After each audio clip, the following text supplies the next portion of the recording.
So, and basically what I did was I literally just copied uh, our code from one of the Plotly labs, like the styling one.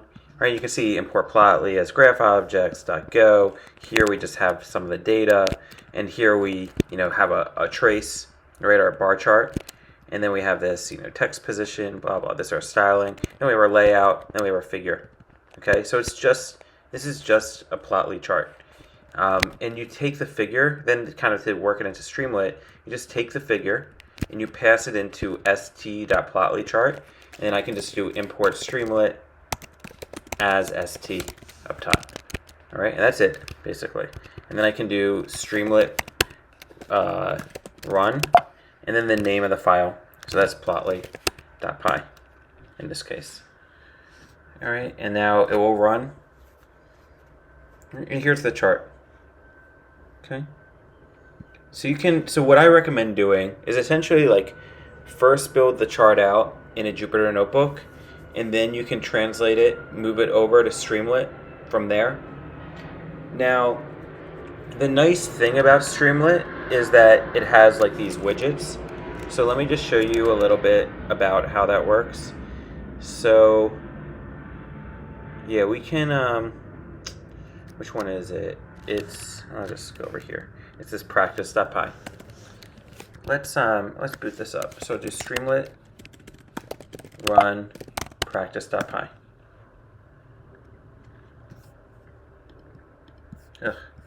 ST is not defined.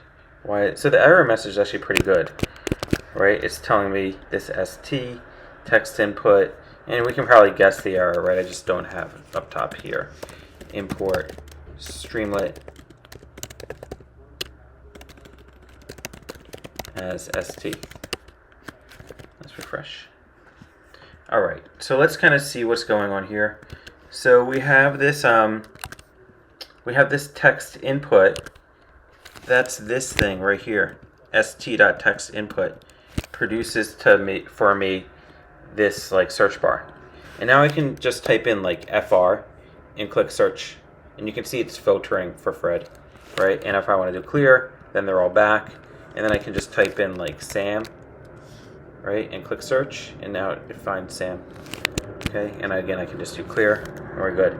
So how does something like that work? Well, as I said, this creates the text input, so it creates the input field, and essentially what's ever typed into here, what's ever typed into my text input is going to be stored as this variable search name. And then when there's any event that occurs, right, like clicking the button, you can think of that as like a refresh of the page. So once I click the button, it will like rerun this and see, okay, we have these names, we have the search name, but now this search name is the input in here, right, is Sam. And then what we say is basically if there's a search name, right, if this is not an empty string, then filter through all the names and return those that match. And now we have this names equals that, and then it goes through all the names and writes them. Okay, so that's what's nice about these kind of widgets, is that they just take on, you just assign them to a variable, and then they take on the value that the user enters. Okay, so you can just see that again, right? We can just type Fred. That probably won't work. Type Fred, click on search. That will assign Fred to equal this search name, and then we can use that to like filter through my data. Let's see the questions. What would be the ST button? Okay, well you can, so the question is, what is the ST button.search? What is that used for then? Well, notice if I just type Fred, oh, it does work. Well, that's interesting. Let's do clear. It just doesn't work right away. Like I can type Fred, and I guess I have to wait a minute, and then you can see eventually, I guess it will update. I guess if I just wait long enough, it will update and detect that there's a change. But really the search is not tied to anything. It's just to trigger like a refresh or like a rerunning of the code, so I don't have to wait around for Streamlit to see it finally triggered. But if I don't want to wait for it, right, I can, you see this is not clearing because it just takes a minute. So instead I can just add a button here. And this button says on the button clear, set this equal to empty string, and this thing does nothing, but it just says effectively, it just triggers an event for Streamlit, and that reruns the code. So it's basically like refreshing on any event. You can think of it as like a refresh of your page effectively. So right, for me to type in Fred, you can see nothing's happening, so then I just have this search button, and that will trigger kind of like an update of the code or of the data here. Now the reason why, so one thing just to point out, I guess, is like in the Streamlit documentation, like this isn't, the documentation is quite good. So you can just scroll down to some kind of point here and then literally just copy it and just like, plug it in, touch, docs.py, and then there's like code star.py, and then let's hope that it doesn't make me look foolish. Let's see. So I just copy the documentation, and then we'll just do Python 3 docs.py. Oh, not Python 3. Sorry, Streamlit run.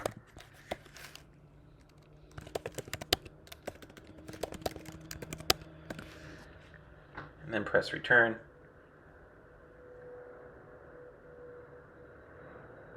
Okay, and here it produced this nice little chart, right? And it's just an example of, a scatter chart. But my point is, like, you can basically just go through the documentation and copy and paste in the code and then just practice with it. But for things like this, I probably would just use like the standard Plotly stuff, and then just use that plot figure method. And the reading kind of talks you through it. This is nice, right? Like you can take a data frame. Let me just show you what happens. But you can just practice with these. Now let's run this again. So do Streamlit run docs.py. And this is taking a data frame. So this is taking a data frame and then passing it into the st.dataframe method. And what that does is that it makes this kind of interactive. So you see now I'm sorting it by this first column. So that's why it's starting with this negative number. And we're starting at row 49, where I can sort it by this column. And that's why now we're starting here. Right? It's going sequentially up. So just like Streamlit has these nice little, features for this. Now what the lab has you do, and I have the answer in the GitHub repo. It's in app.py if you want to like play around with it. I guess I can just show you how it works. Because this kind of shows, I guess, like some of the power of this thing. Okay, so I built this Airbnb Explorer thing. Past classes I had the class do it, but this is okay. And you can see nothing showing up because there's no Airbnb listing that has like a max price of under 20. But we can let's hope. Okay, there we go. So here's now the plot of these different of the listings that are between 20 and 195, right? And then if you want, we can also choose like a neighborhood, like Astoria, right? And now it's showing me all the listings fitting in there in Astoria. And this may seem, I guess, like super fancy and stuff, but it's really not that complicated.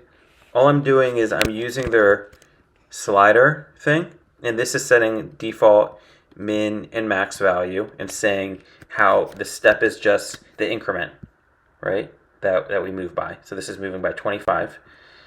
And then I just have a SQL method, essentially. So this select locations is now basically saying, okay, give me all the locations, all the room types, all the listings, basically give me everything, except having an average price less than the max price that you choose and a min price greater than, right, the min price that you choose. So the max price is coming from the slider and the min price is coming from the slider, right? So you just plug this, these same filtering things into Streamlit. And here I'm just making sure that there's strings, because I think that's just what I needed. And then the same thing, for the rooms, I'm sure there's some sort of drop down. Here's select neighborhood. So I use this multi-select thing, and then you have the list of neighborhoods. And where do I get the neighborhoods from? I get it from SQL, it seems like, and then say, pass through a list of them, and then you choose one of them, right? And I'm sure selected neighborhoods, there it is, make sure that the name that the neighborhoods is one of the ones that's selected, right? So it looks like, because it's a multi-select, my guess is I can choose more than one of these. So we can also choose Bay Ridge, right? And now you can see here's Bay Ridge, and then here's Astoria, okay? And then finally for the plot, how am I doing that? I guess I just do plotly chart of a figure. And let's see what that is. That's a bar chart. And then we have this rooms hist. That's a histogram, locations df. Oh, map. I just literally pass into st.map. And I think as long as you have a data frame that has longitude and latitude columns, it will plot this. So let's just see, st.map, Streamlit. It will look for, see that? It just looks for, you can just directly pass through latitude and longitude, or I think if you have latitude, the name of the column containing, if you have these as columns, it also works. All right. So I have that code there. I can share that with you. And, the main point, I don't want to spend like a ton of time on this, but the point is